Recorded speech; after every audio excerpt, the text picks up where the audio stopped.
Welcome inside our NBA house where no one gets locked out. After climbing its steepest hill yet, the NBA is full of good cheer. But two more tees have dampened this hill's spirits. We don't appreciate technical fouls like that. The Warriors could be headed downhill after this week's woes. We'll update the Big Dogs' uphill battle to wrench the Bucks from Milwaukee. Showtime crowns its King of the Hill on the NBA Today, next.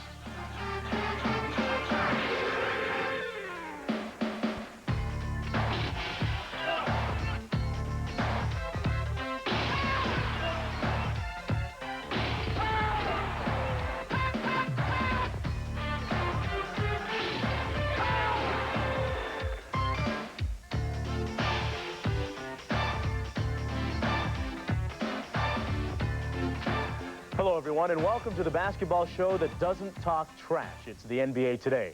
I'm Mark Jones in the house along with the rest of the Jam Posse, including David Moore, and Jack Ramsey will also join us later from Miami. You know, last year at this time, Dennis Rodman did the dude Demolition Man style. This year, fuchsia is fashionable. But it's the same old Dennis. The Spurs suspending Rodman indefinitely without pay for conduct detrimental to the team. Bob Hill, the coach, announcing the suspension after practice this morning. Just 3 days ago, Rodman and Hill had a meeting where both parties seemed to reach an understanding on Rodman's behavior and his role on the team.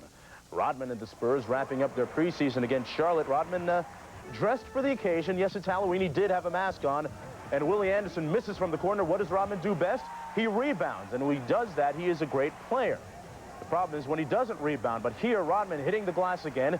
And look at the outlet pass. A nice one to the Admiral in stride. He yokes it home. Robinson had 29 on the night against Charlotte. Rodman arguing with the officials, gets a technical, and then he gets a second tee. It's $500 per pop this year.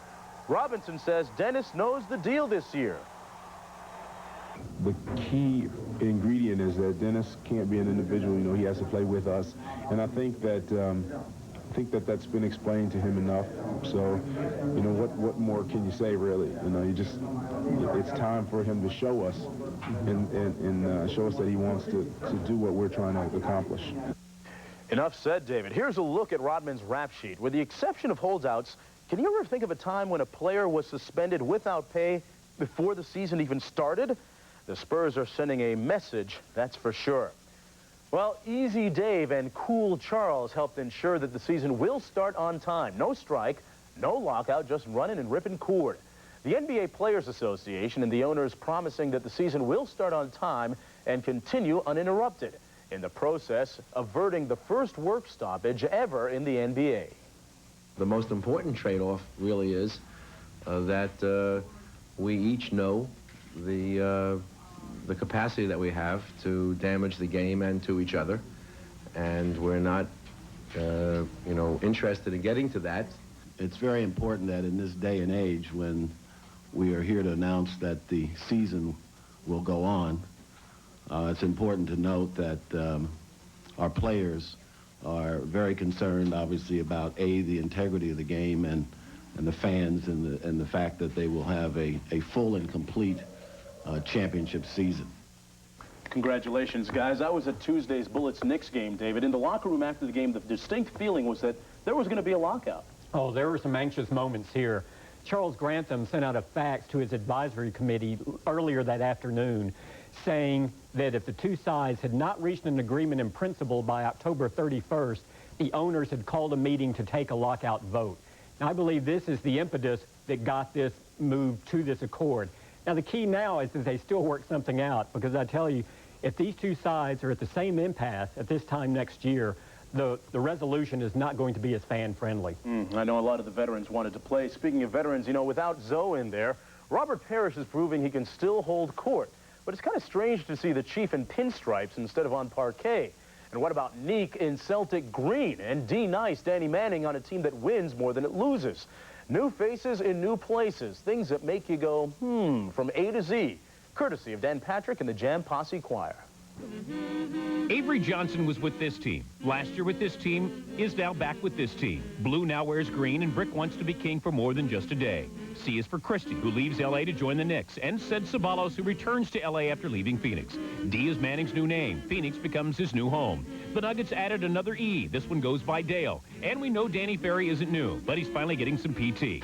Grant is the free agent catch in Orlando. Harper says hello to the Bulls. Indiana welcomes Williams and Action Jackson, while Krzysztofiak begins his run with the Bulls. The L.A. Clippers practically have a new team. No need for details. Marciulionis starts anew in Seattle, while Neek turns over a new clover in Boston. O. Miller now makes his hits in Motown, and O.P. says, yeah, you know me in Sacramento. P points to Pooh in Tinseltown and Brian in the Magic Kingdom. Any questions? Robert Parrish runs to Charlotte, and Ricky tries the Golden State. The Skiles is the limit in D.C., and Tarpley rejoins Big D. B is for vintage, as in Moses the Spur, Edwards the Blazer, and Billy Goat the Sonic. West went east, and Wayman stayed west. X's and O's are the ABCs of these new coaches. Butch, Dick, Del, John, Jim, PJ, Bob, and 2 Bills. Y is in why did this man even get a tryout? And Zan, the man, hopes his paycheck is spelled better than his uniform. Nobody said it was a spelling bee, right? Jack Ramsey joins us now from Miami. Jack, let's go back to P, as in Phoenix. They got a lot of new faces there, don't they? Well, when you add Danny Manning and Wayman Tisdale to Charles Barkley and Kevin Johnson, re-sign your own free agent, A.C. Green, you've got firepower galore. Then Orlando gets Horace Grant and Brian Shaw to fill the voids at big forward and third guard. Don't be surprised to see those two teams meet in the finals. But other teams added players. San Antonio got 4 new faces there, David.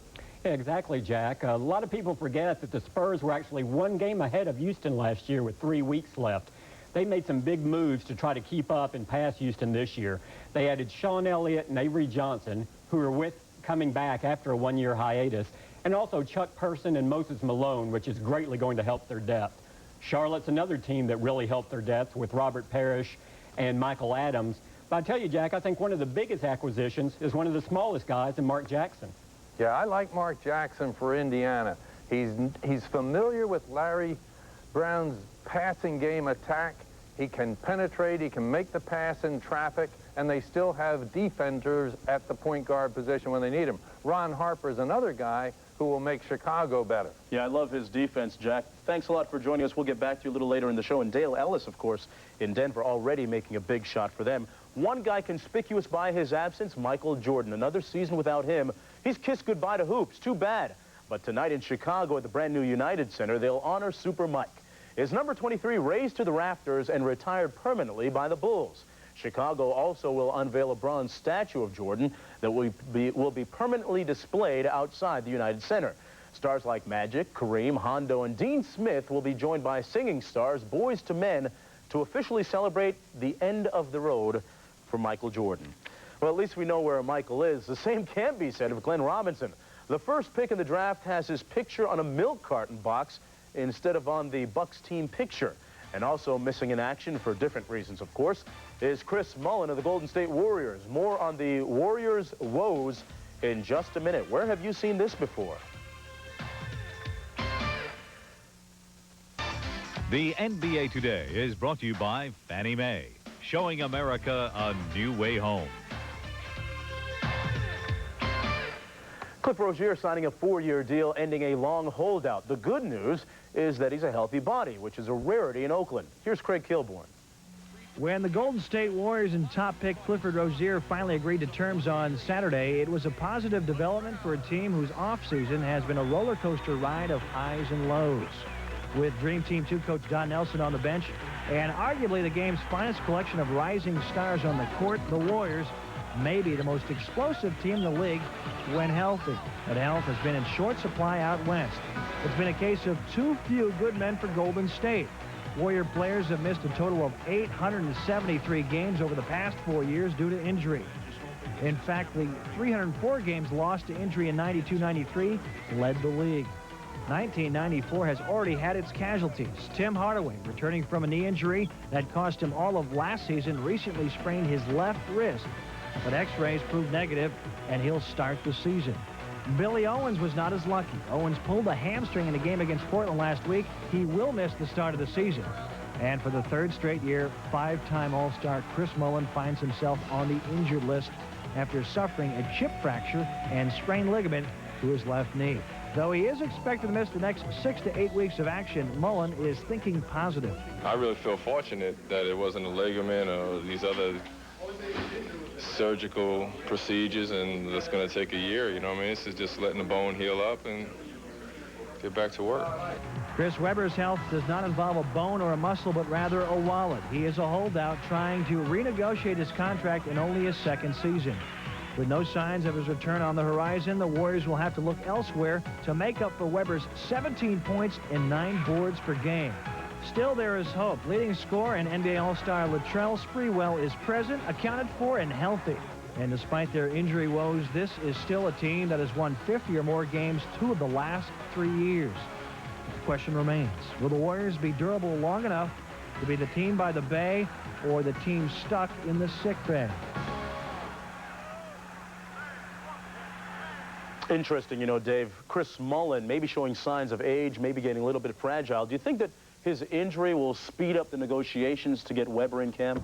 Well, actually, the two sides were close a couple of weeks ago, but Anthony Hardaway's signing with Orlando totally changed the complexion of the negotiations. Hardaway averages $7.4 million on the guaranteed portion of his contract.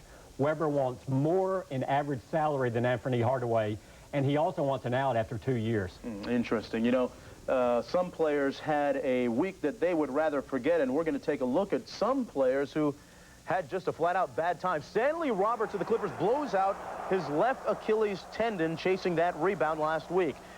Ending his season after 1 game. Roberts missed 68 games last year after tearing his right Achilles tendon. The Portland Trail Blazers will be without 2-time All-Star Terry Porter. Porter will miss the first month of the season after undergoing surgery on his right ankle for the second time in 5 months. The veteran averaged 13 points and 5 assists last year. And look at that foot. Charles Oakley with a not a pretty-looking appendage there.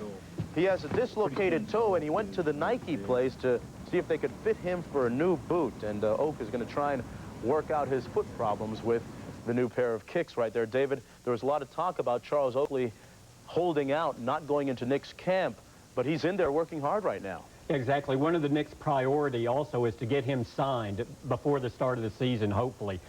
They've been working on a balloon payment, and both sides believe this will be done within the next week. Another thing with the Knicks is that they need to get down to 12 contracts. Right now they're at 14. Looks like Doc Rivers and Doug Christie will start the year on the injured list. And Jack Ramsey is back again to join us. Jack, Ronnie Cycli criticized the Miami Heat, a team you're familiar with. He criticized the Heat management for not making any moves. They've been quiet so far. Yes, they have, Mark, but Kevin Lockery still isn't pleased with the chemistry of this team and has indicated that he would trade almost anyone to improve that quality. But the Heat isn't the only team. Cleveland is searching to cover its injury woes. It is reported that Don Nelson would trade anyone on his roster except Latrell Sprewell. He's looking for a center.